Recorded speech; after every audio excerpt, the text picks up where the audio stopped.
Right. Hi, everyone. My name is Pratik, and I'm a senior engineer here at Microsoft. And today we will be learning about Java. It's going to be a basic introduction course to Java and object-oriented programming. So this is a very basic course. It's a beginner level course. If you're looking for an opportunity to start coding and you want to use Java as one of the platforms or as one of the programming languages to start, then this is a course meant for you. This is a level 101 course. So this is going to be, we'll be covering the basics of programming, and we'll be looking into how you can use Java to code some basic programs. And then also towards the later half of the course, we'll be looking at what is meant by object-oriented programming and how you can use Java to do object-oriented programming. So before we get started, this this series of tutorials is available over Newton School as well. So if you want to get a certification for this particular course, and you are looking for doing the assignments along with the course, please register yourself at Newton School. The link will be given in the description of the video. You can go ahead, register yourself, apply for the course there, and you will be able to get a certification after you have completed the course. Well, now let's get started. So initially, let us just take a look into the agenda over the next few days about what are the things that we will be learning. So first, in the initial modules, we will be doing some of the basics. That is, we'll be looking into the basics of what is programming, what are the building blocks of Java, how we can use logics and complex data types, how we can use them in Java. And in the assignments, we will be doing some programming along with it. Then from module 5 onwards, we will be getting an introduction to object-oriented programming. And in the later half of the course, we will be seeing how you can create classes and objects in Java, some of the advanced OOPS concepts like polymorphism, inheritance, encapsulation, and abstraction, and how they can be implemented in Java. And then we'll end the course with some simple class designing. So we will be taking some examples of real-life objects, and we will try to design them using Java. So this video is going to be the module 1, where we'll be looking into the very basics. We will be seeing what is exactly meant by programming, what is a Java programming language, and some of the internals of how Java works. So getting started, if we try to answer a question like what exactly is meant by programming? So programming, speaking very simply, it is just a set of instructions. It is a set of instructions telling the computer to do some work. So if you just write some instructions and tell the computer, hey, you know what, open this browser, or you tell the computer, do a mathematical operation, like you give some inputs to the computer and you tell the computer, do a mathematical operation and give me the result. So that set of instructions that you compile for the computer to operate on is what is known as programming. And now when you are interacting with the computer, that is when you are giving it the set of instructions, you need to do it via some sort of language. That is, you need to converse with computer via some sort of language. So the language that you are using for your programming, or the language that you're using to write or convey these instructions to the computer, that becomes a programming language. Now, looking into the computer as a machine, machines really do not understand human languages. Like, let's say if you have to give some sort of instruction to your friend, that you're telling your friend, hey, can you do this mathematical operation for me? The way you're going to be telling your friend is you're probably going to use some sort of a language, maybe something like English, Bengali, Arabic, Hindi, or whatever language both the people understand, or whatever language the other person understand. You're going to be telling that person, please do this work for me. So similarly, in programming, as we learned earlier, that it is just a set of instructions. When you're going to be giving that instruction to the computer, what language can we use? Now, computer being a simple machine, it just understands electrical signals and pulses. So something like a high pulse or a low pulse. So it just understands two things. Either you're giving it a high electrical signal or you're giving it a low electrical signal.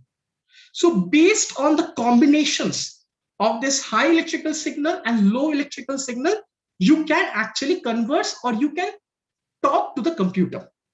So if we now try to map the concept of a low signal and a high signal into basic mathematical principles, you can represent two numbers, 0 and 1. So if you give a low signal to the computer, that becomes 0. And if you give a high signal to the computer, that becomes 1. So since this language or the way that you are conversing with the computer consists of only two things, 0 and 1, often this type of language is known as binary language. So net, we can say that if you want to converse with the computer, if you want to give the computer some instruction, you need to use the binary language. And what is a binary language? As we defined, it has got only two character sets in it, a 0 and a 1, and nothing else. And over the next few slides, we'll actually see that how we can use this concept, how we can exploit this concept of being able to talk to computer using binary language and try to pass complex instructions to it. Now, before we go further into it, we need to look into a concept called ASCII. Now, ASCII stands for American Standard Code for Information Exchange. So this is a universal standard which is followed, which is used to encode characters into numbers. So when I say character into numbers, what I mean by that is that every alphabet that you have in English and some special characters and some alphanumeric characters as well, each of these characters is given a unique number, and each character is represented by a number. So a capital A is represented by the number 65. Capital B will be represented by the number 66. Small a will be represented by 97. Small b will be represented by 98. So all these characters, along with some special characters and the other numeric digits that you have, each of these characters can be represented by a number.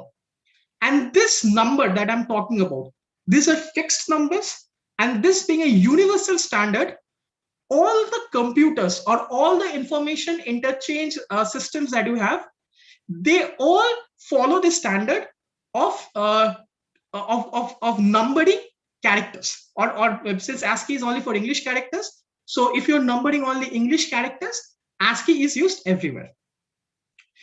Now that we have realized that we can represent characters using numbers, and when I say numbers, now these are all numbers in the decimal system. So what is meant by the decimal numbering system? Decimal numbering system means that in this, that there are 10 unique digits, that is 0, 1, 2, 3, 4, 5, 6, 7, 8, and 9. And using this combination of digits, you can represent all the numbers. So that is known as a decimal number system because there are 10 digits in it. Now, the reason as to why we are talking about ASCII and decimal number system is because now, if you recall, we just said that the computer can understand binary. And binary means two numbers, that is 0 and 1. And using some principles of number system, you can represent, or rather you can convert a number from one number system to another number system. So if you've got a number which is there in decimal system, you can convert that number into the binary format as well. For the interest of this course, we will not be going deep into binary conversion. There's decimal to binary conversion and stuff like that. We will be giving you some links, and if you're interested, you can go to those links and you can follow some practices as to how decimal numbers are actually converted into binary numbers. So now that we know that decimal numbers can also be converted into binary numbers, and also that every English character can be represented by a number as per the ASCII system, which means that all these characters can be encoded into binary. And we know that the computer understands binary system. So using this method of using ASCII to number a character and then converting that number into binary, we can pass complex instructions, or we can pass English alphabets to the computer. Now we will just take a look into a very simple example. Like the decimal number 0 in binary is represented by 0000000, 1, 2, 65, 97. These are all represented like this. So now if you need to tell hello to the computer, so yeah, I've got something like HELLO. Now H as per ASCII is 72, E is 101, L is 108, and O is 111. And we just saw from the table that every decimal number can be represented in binary format. So 72, 101, 108, again 108, again 111. If you convert them into binary, you get a string of zeros and ones. And these zeros and ones can be understood by the computer, because as we said, that computer does understand a binary system. So if I've got a text like hello, I can convert it into this kind of a number system, and then I can convert this number system into electrical pulses, like 0 being a low pulse and 1 being a high pulse. So if I pass the computer a combination of low pulse, high pulse, followed by another high pulse, another low pulse, another high pulse, you can see the pattern that is forming here. You are actually telling the computer hello. So this is one of the ways as to how you can take complex instructions, or you can take English alphabets, convert it into binary system, reconvert them into electrical pulses, and then start conversing with the computer. Moving over ASCII, we also have got something called Unicode. So ASCII uses 7 bits. Now, just to understand what exactly I mean by the term 7 bits. So if you see, when I was showing you like which decimal number means what in binary, if you count here properly, you will see that there are seven such bits. That is 0, 1, 0, 0, 0, 0, 0, 1. That is, there are 7 digits in this particular number that has been formed. And each such number is known as a bit. So ASCII, when I say uses 7 bits, that means each number in ASCII is converted into a binary number, and that binary number must contain 7 digits. That is what is meant by 7 bits. Now, the problem in using 7 bits is, if you now use the mathematical principles of permutation and combination, will be able to see that if you've got only 1 and zeros, using 7 bits, you can represent only 128 unique characters. Now, with 128 unique combinations is enough for English characters and some special characters. But if you consider all the languages that are there in the world, like your vernacular languages, other foreign languages, and everything, 128 unique combinations or 128 unique characters is not enough to represent them. So this is where Unicode comes into the picture, which uses 8 and 32 bits per character, and which that big of a bit or that big of a character, it can represent a lot of languages that is there around the world. And currently it can represent almost all the languages that is there in the world. It still has got some spaces left. And in case we need to converse more, that is, we need more data, probably something over Unicode might need to be found, which has got probably something like 64 bits and stuff like that. Now that we have a pretty basic and a clear understanding of what is programming, how does computer understand, and how we can use standards like ASCII and Unicode to actually represent or complex instructions in the form of electrical impulses that the computer can understand, we will now try to look into some of the types of programming languages that we have. So the most lowest level of programming language that you can have is the machine level language. And we have already discussed that machine understands only 0 and 1. Hence, the machine level language that we are talking about, that will be binary in nature. That is, it will be represented by 0 and 1. And this, that is machine level language, is the one language that a computer truly understands. There are no other languages that a computer can understand. Machine level binary language is the only language that a computer can understand. So if we need to talk to the computer, it always has to be via the machine level language. But the problem with machine level language is that it is not human readable. Like, for example, if we go back to one of the previous slides and I need to write something like hello, I need to write such a big binary code, that is 01101, like all this combination. So every time I need to give the computer some instruction, I need to write a huge chain of binary instructions. Now that is not a very scalable solution.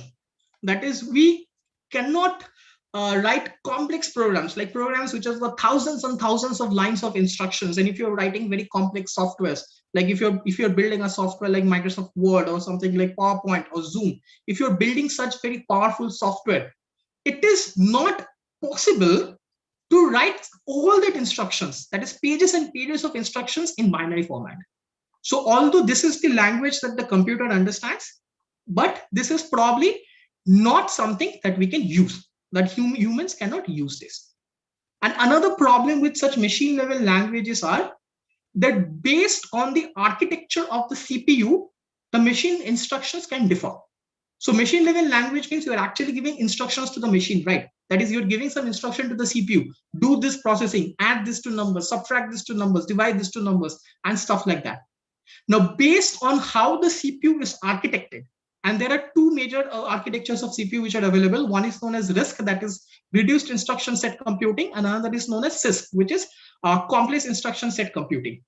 So if you have, so the instructions which are needed for a RISC type computer, a RISC type CPU, will not be same for the instructions that you need to give to a CISC type computer.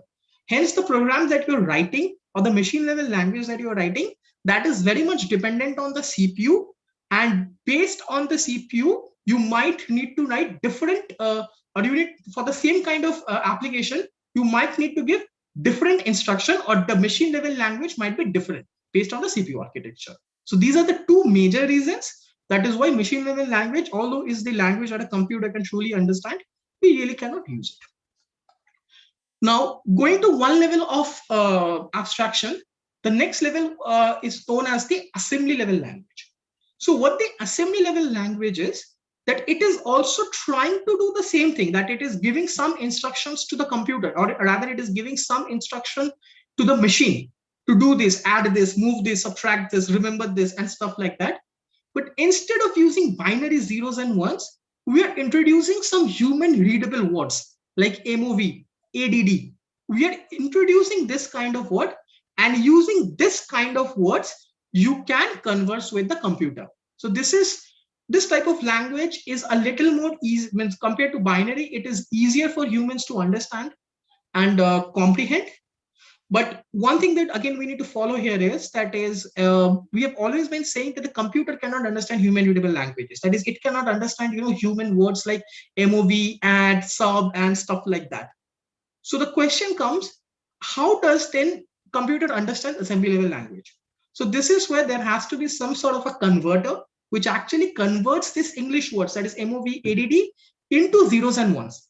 And that device is known as an assembler. So assembler is kind of, you can call it as a middleware, which converts assembly level language into machine level language. Now, here also we have another problem, and that problem is even this kind of language, that is assembly level language, is also dependent upon the CPU architecture or the machine architecture. That is, since you are giving direct instructions to the machine, that is, you need to add something, you need to subtract something, based on the architecture of the CPU, this set of instructions might be different. Hence, although assembly level language is human readable and it is easier for humans compared to the machine level language, we still cannot scale complicated programs into it because of its dependence on the machine architecture or the CPU architecture that is that you have. So now that we have seen that we have got the machine level language, which is zeros and one, we have got the assembly level language, which is an abstraction on top of the machine level language so that humans can have better words. But still, due to the problem of portability, we cannot use assembly level language for writing complex programs. So what is the next solution that we have for us? And that is where high level languages come into picture. So till now, whatever we are seeing, the machine level language as well as assembly level language, these are known as low level languages. And the reason as to why they are known as low level languages is because they are talking directly to the CPU, or they are talking directly to the machine. So they are sitting at a very low level of abstraction. That's the reason why we try to call them as low level languages. And what are high level languages? These languages are very easy to write, as well as they're easily comprehended by humans. And they try to use natural languages, things which can humans relate to. So even with assembly level language, the problem is you're still giving machines level instruction, that is add numbers, move numbers, and stuff like that. So it becomes a little difficult, especially when you're writing complex programs. It becomes a little difficult because you cannot, naturally use that language. But for a high level language, it is very easy to read, write, as well as it is natural to the human brain. So if you want to, like, for example, let's say in Java or in C#, let's say you want to write a condition. That is, you want to check whether the age of a person is greater than 18 or not. So if you're using Java or C Sharp, then the syntax would be very simple. It is something like if bracket age greater than 18. That one single line will tell, with that single line, you will be able to understand that you are trying to check whether the age of a particular user is greater than 18 or not. So that's natural to us. However, if I had to write the same language, or I had to do the same instruction in a assembly level language, I couldn't have written if, else and stuff like that. I had to do move, add, sub, and there's a lot of the code would have been pretty complicated in nature. So high-level languages comes into pictures here, and if you're writing complicated logic or complex logic, they can be written in high-level language with relative ease as compared with assembly level or machine level languages. And another big advantage here is that high-level languages are always abstracted from the machine architecture. So high-level languages doesn't care whether you're using a disk-type machine, sys-type machine, or some other kind of machine. You can write the same program in a high-level language, and then that program can be compiled to work in any type of CPU. So that's one of the biggest advantage of a high-level language, where you can actually execute it independent of the underlying machine. Now, here also we have got a problem, and that problem here is that we have been saying for a very long time that machines can understand only binary, low signal, high signal, zeros and ones. So even if users are writing in high-level language, how will machines understand it? Now, if I have to draw an allegory, or if I have to draw a metaphor for this situation, think about it this way. Let's say you have traveled to a foreign country. Let's say you have traveled to a country like something like Saudi Arabia, where all the people are speaking Arabic. Now, you do not know the language of Arabic. You can speak only in, let's say, English, Bengali, and Hindi. Now, how would you converse with a native person of Saudi Arabia who doesn't speak any of the languages that you speak? A natural solution to that would be, you need to have a translator, a person who can understand both the language that you are speaking as well as the language which the other native person is speaking. So whatever you are speaking, this translator is going to listen to you, translate it into the language that the other person can understand, and then tell the same thing to the other person. And then even when the other person has to reply back, he will reply back in his own language. The translator is going to listen to that language, understand it, translate it, and then tell it to you in a language that you understand. So whenever this kind of situation happens, there has to be some sort of a middleman, some sort of a translator who can translate the language so that both of you can converse with each other. And the concept is pretty similar to here in programming world as well. So whenever you're writing program in a high level language, your source code needs to be translated into zeros and ones. And we saw how we can translate strings into zeros and ones. That is, first to use ASCII or Unicode to find the proper decimal numerical representation, and then you take that decimal number and convert it into zeros and one using principles of number system. So some translator needs to sit in the middle, which will look into the source code that you have written in a high-level language like Java, C++, C Sharp, or whatever language you're using, convert it into zeros and ones, and then feed it to the computer. And the computer can understand zeros and one, where zero is low signal, one is high signal. And based on the combination of the signals that has been passed, the computer will be performing that work. So this translator, which is sitting in the middle, is known as a compiler. And in some cases, there is another sort of the middleware known as an interpreter, which can also be used. So these compilers or interpreters are the ones who are doing the job of a translator, of translating the source code written in a high-level language into the machine-level language, which the computer can process. Now, we will be looking at a very high level. We'll be looking into what is meant by compiler and interpreter. Now, ideally, they are doing the same work. That is, they are translating a high-level language into machine code for the computer to act on. However, a subtle difference between compiler and an interpreter is, compiler is going to scan the entire code that you have written and then translate it into machine code at a single shot. So it's going to read the entire thing, comprehend it, and then make it into translate it into a machine code. However, what interpreters do is, they will take your source code and they will go line by line. And for each line, they are going to convert it into the machine code and feed that data to the machine. So that's what the difference between compiler and an interpreter is. Now, the reasons or the places where an interpreter is used and why interpreters are used and what is better, whether compilers are better or interpreters are better, and in which situations you should use them, these are not part of the course. But if people who are interested into this, you can go ahead and take a look into it. And just to give you an idea that, programming languages like Java, C Sharp, C++, they all use compilers. JavaScript, Python, then you have Ruby. These all use interpreters. So we have seen so far our basics of programming languages, what exactly are high-level languages. And now we'll be concentrating into one of the high-level language, which is the main focus of this particular course, which is Java. Now, Java is a high-level object-oriented programming language. Now, the word object-oriented for people who are very new to programming, it might not make a lot of sense to you. So we will be covering that in the later half of this course about what exactly is meant by object-oriented programming and how it is and how Java can be used for doing object-oriented programming. So do not dwell on that word for a long time. For now, just understand that Java is a high-level language and it is object-oriented and it uses objects, classes, and everything for doing the programs. Java ideally is one of the most popular programming languages in the world, and you can kind of find Java or the use of Java in all sorts of applications and softwares, desktop applications, web applications, mobile applications. In fact, if you're talking about mobile applications, Java is the official language for Android. And even in embedded software, like softwares which are used in microchips, you can also find Java there. So Java is kind of everywhere, and Java is multi-threaded in nature as well. It is pretty scalable, it is pretty fast, it is pretty performant. So it's as I said, it's one of the most popular programming languages in the world.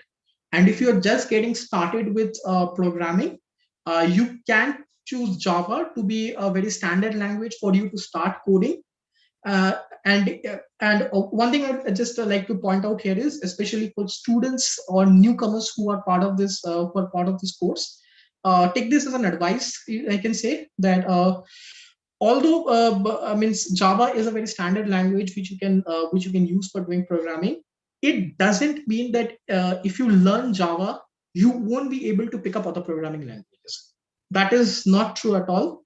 If you understand the basic concepts of programming, or if you understand the logic of programming, and the basic principles of object-oriented principles and where to use them, you can use any object-oriented programming language at any point of time. It is only the syntax which matter. Like what things like what you like the syntaxes that you use in Java to represent a certain concept. Maybe that syntax is little different if you're using on a language like C++ or C Sharp, but the concept remains the same. Like the concept of using a class, the concept of using an object, they remain same across all the object-oriented programming language. Just the syntax using which they're represented might differ a little bit. So even if you're using Java, or if you want to start or if you want to start programming using Java initially, you can switch to some other programming language at any point in time. That is, it's not going to be any issue, right? And one very special feature of Java is that programs written in Java can run similarly on all types of machine, independent of the operating system and the CPU architecture. Now, this is a very unique feature that is available in Java itself, because when Java was getting architected, or when it was getting built, one of the building or one of the driving force of creating this language was its portability. That is, this language, it was said that whenever you are writing a program in Java, when you are compiling it, it should run similar in all types of machine. It doesn't matter what operating system you're using, what CPU architecture you are using, whether you're using a 64-bit machine or an 86-bit machine or whatever like that, you should be able to run that program similarly on all types of machine. So now here comes the question, how does Java actually does it? So if you have to take a graphical representation of it, what Java does is that when you've written the source code in Java, ideally, if we go back to this diagram, when you see that the source code is directly translated into machine code for the machine to work on. But Java introduces an intermediary step in middle, where instead of compiling the code into machine instructions or into machine code, it is compiled into something known as a bytecode. And then this bytecode is converted into the machine code by something known as JVM. It stands for Java Virtual Machine. So it is Java Virtual Machine, which is and Java Virtual Machine is actually machine dependent, or it is machine specific rather. And it is a duty of JVM to take the intermediary language, it is also known as IL, this bytecode, and convert it into zeros and ones into the machine instructions. So the advantage or the reason as to why this happens is, see, as I said earlier also, that CPU architecture can differ. CPU can have different, like risks and stuff like that. It might have a different kind of a 64-bit or something other 8-bit computer or stuff like that, although we don't have any 8-bit computers anymore. But CPU architecture might be different. So since CPU architecture is different, the actual zeros and one that you are converting your code into, that is your source code, when it is getting converted into the machine instruction, they may be different for different machines. And that's the reason why a lot of these compilers for this high level programming languages, there are different compilers based on the type of machine you're using. Like whether you're using a Windows machine, if you're using a Linux machine, or you're using a disk type CPU architecture or stuff like that. For every type of CPU or every type of operating system, you might have a different compiler. But Java tries to solve that problem by introducing the concept of a bytecode. So what this bytecode does is, that is, whenever Java program is compiled, regardless of the machine, it is always converted into the same format, that is into a bytecode. So it doesn't matter whether you're using Windows, Linux, or some x64-bit machine or whatever you're using, it will always be converted into the same bytecode. Now, depending upon the machine, there are various virtual machines that Java has created. That is, and by the way, the term virtual machines means virtual. That means it doesn't actually exist. It is a concept. So for every such machines and every such architecture, you have its own virtual machine. And the work of the virtual machine is that based on the type of system that it is running on, it is going to take the bytecode and then convert it into the machine code. So this intermediary steps is what kind of helps you to do that. And as I said, virtual machine, the term virtual, as it means it's a virtual machine. So JRE, or Java Runtime Environment, which actually is responsible for running Java, is the one which is an implementation of the virtual machine, which actually does the translation for you. So the step is written into detail over the slides here. People who are interested, you can also go through the Oracle documentation to understand more about the process of JVM, what exactly is JRE, and stuff like that. Okay. Now that I think we have done enough of theoretical things, and we have understood what exactly is the Java programming language and where does it come from, like the evolution of languages from low-level machine-level languages to high-level programming languages. We shall move into machine setup. That is, I'll be showing you that is how you can set up your laptop or your device, whatever device you are carrying, and you can start writing programming languages using Java.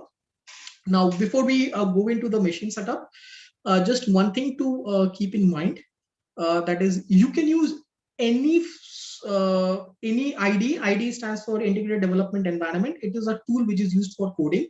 You can use any IDE for doing your coding. But for this particular course, I have chosen Visual Studio Code because VS Code is pretty simple to use and installation is very simple. That's the reason why for this course I have chosen, and all the demos and everything will be done in VS Code.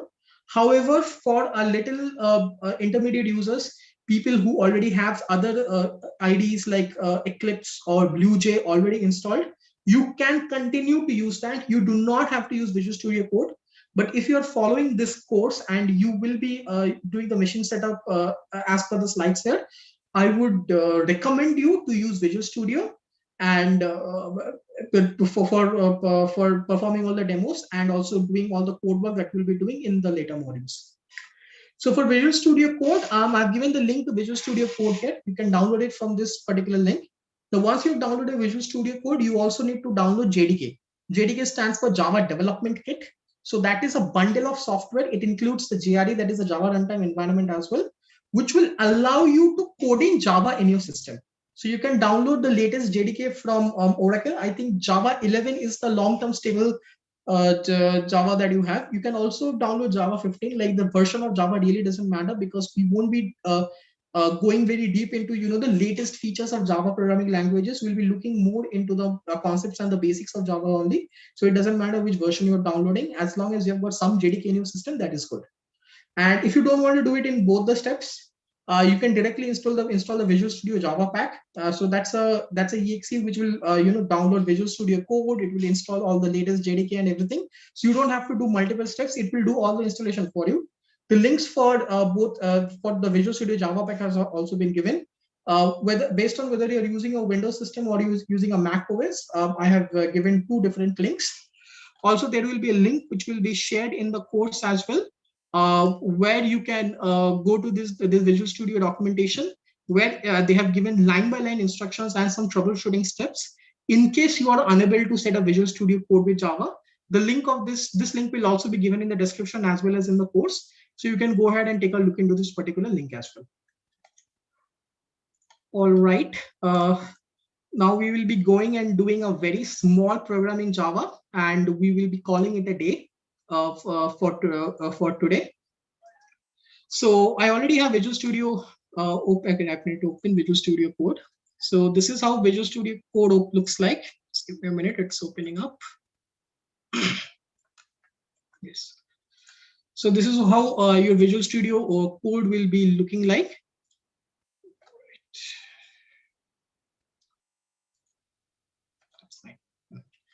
So out here, what you need to do is you need to create a workspace. So workspace is something like it's a folder where we'll be keeping all your code and everything into it. So like just for the sake of this, what I have done is I have created a folder in my system, and I'm going to call it as something like, let's say, Java Live. And what I can do is there are 2 ways of opening this into Visual Studio Code. Either I go to Visual Studio Code and click on Open Folder, or what I can do is I can directly right click on the folder and I can click on Open with Code. So this will open a Visual Studio Code window with that particular folder as the workspace. So now that you have done this, to check whether you have Java installed or not, you need to check the settings in Visual Studio Code. And the way to do that is press the combination of Control Shift and P in your system, and it is going to open up this window. Search for configure Java runtime. So here we will be able to see this option coming up. Click on this option, and what this option will do is it will tell you what are the SDKs which are available for you, and if you want to download some SDKs here. So if I go into tooling runtime, here let me go to install JDKs. So you can see for me, I have already downloaded 11.0 hotspot. So hotspot is the name of the JVM. So JVM, if you remember, it is a Java virtual machine. So hotspot is one of the virtual machine which is installed here, which is working here. So I've got JDK 11 with hotspot as the JVM installed here. And as I said earlier, it doesn't really matter that which JDK version you have. You can have any JDK version, you can have any JVM, as long as you're able to build and run the basic Java application, we are good to go. All right, we will carry on. Now for this, you can either create a new folder or you can create a file directly. It is up to you. I generally like to create a folder and then keep my data here. So let's say I'm just going to call it basic. Once I've done here, now I need to install, or I need to run, create a new file. And whatever file you're creating, and if you are creating it as a Java program, that is you want it to be executed by Java, you need to give an extension of .java. That's the only thing that you need to do here. So if I go ahead and let's say create a new file, and these are the icons like for creating a new file, and this icon is for creating a new folder. It's actually very user friendly. Visual Studio is pretty user friendly, so all the icons are pretty easy to understand. So for now, let us just call this something like hello.java. Okay, all right. So here it is, a new file has been created. It is called hello.java. So now let us try to write the code, and I'll explain it along the way, what exactly each line does. So first thing that I'm going to be doing is I'm going to be calling it a package basic. Now, what is a package? Do not get worried about all these things like what exactly is a package and everything. There are some syntaxes that I'll be showing for the first few modules in the courses, which you just need to understand that this syntaxes do something. What they do, we will be covering them at a later stage. So do not get worried if you do not understand all the syntaxes that I'm writing here. For now, we are simply going to be doing a very simple program. So we will not go very deep into the syntaxes. We will go deep into them in the later part of the course. Next thing that you need to do is you need to create a class. So I'm going to call it, let's say, a class hello. Then I will be giving it a public method. Let's say, I think I gave it double. Sorry, my bad. Public static void main. So this will take a string argument here. All right. Now, I'm not going to be explaining in very deep into exactly what each one of this is, but just to understand, class is a very basic concept in Java. So for every program that you are starting, it needs to be part of a class. And ideally, your class name should match your name of the file. So if I created the file as hello.java, it needs to, the class name should match that. So hello should be the name of your class name as well. And the package name should match the name of the folder. So I've created a basic folder. So your package should match that. So those are two conventions that you have in Java. And be careful, Java is very case sensitive in nature. So if I write something like public, if I do this capital P, this becomes something else altogether. That is, this is not recognized. That is, this is not a correct syntax. So you need to be very careful about the case sensitiveness of Java. Like generally, most of the things are in lowercase, but there are certain keywords that you have which might be uppercase in nature. All right. And we will be just printing a particular text. And for printing a text, the syntax is system.out.println. And here we have to just print whatever we are printing. So for the first one, let us just do hello world. All right. Now let's see, once we have that. Yeah, this is done. So now in Visual save it. Control+S is just a simple save that you can do. And after that, if you need to run this program, now if you're using Visual Studio, if you click on run here and click on start debugging or run without debugging, both of them are going to run it. And if you have got a particular extension installed, that is, it is known as a Java extension, and it is present in the it is present in the link which I showed you as well. So if you go to this getting started with Java, there is a Java extension pack that you can install. So what this will do is it will give you a lot of shortcuts and everything, using which it will be easier for you to code. So if I simply click on run here, this is also run. So if I run this, you will see that this thing is getting compiled. It's pretty fast. That's why you guys didn't get able to see it probably. And these things are all happening automatically. And if you see, here is the output. So I wanted to print the word hello world. So the word hello world got printed here. Now, if I do make some changes here, so instead of hello world, if I say welcome to the course, and I say save this, and then I run this program. So let's say we do start, or maybe I'll do run without debugging. Again, it is going to get compiled. These things are automatic. Here it is printing welcome to the course. So this was the most basic program that you could have written in Java. So this module was more about basics, about the basics, about what exactly is a programming language, what do you mean by programming, and how did machine languages or languages actually evolve from a machine level language into a high level language. And then we saw a very basic Java program as well, and we saw how to set up your machine for doing Java coding in your system. Before I'd like to just mention one more thing as well, that if you do register yourself in Newton School, you do have the playground here where you can actually code here as well. That is, if you're registered in Newton School, you can use the playground in Newton School to do Java coding here as well. So that's another advantage that you get if you are registering for Newton School here. So with this, I would like to end the course. Probably we'll check for whether there are any questions that you have, and if there are any questions that you get it later, and that is you did not get a chance to ask here, you can always put the question in the comment for this particular video, and we will get back to you with the answers. So I'll just check for if there are any questions that has been that is there. Okay.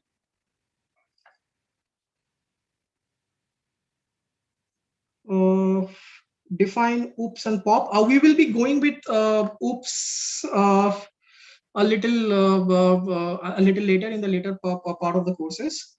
BlueJ can be used. Yes, you can use BlueJ. I think there are other questions like certificate मिलेगा क्या? Okay. About questions related to certificates or anything specific to Newton School, I would suggest that you put that question in the comment section, and someone from Newton School administration team will definitely get back to you. So I do not see a lot of questions here. So as I said, like if you have any other questions, please to mention it in the comments. And if you have any other sorry, if you have any other questions, or if you have any other feedback about the video, please feel free to put them in the comments as well. The links that we'll be sharing there, you can go to Newton School from there, and the presentation will also be shared there. So I think with that, I would probably end today's class. So thank you everyone again for joining this session. I hope it was helpful. If you have any feedback, any constructive feedback about this particular course, whether you liked it, you didn't like it, or if anything else, please do put it in the comments in the comment section, and we will act accordingly. So thank you again for everyone for joining the first module. In the next video, we will be looking into the basic building blocks like variables and data types, and then we'll be looking at some of how to do conditions and how to use loops and stuff like that. So some complex, so some advanced stuffs are coming along your way in the next video series. So please hang on to know more. Thank you again, everyone. Thank you for joining, and also a special thanks to Newton School for arranging this platform. Thank you.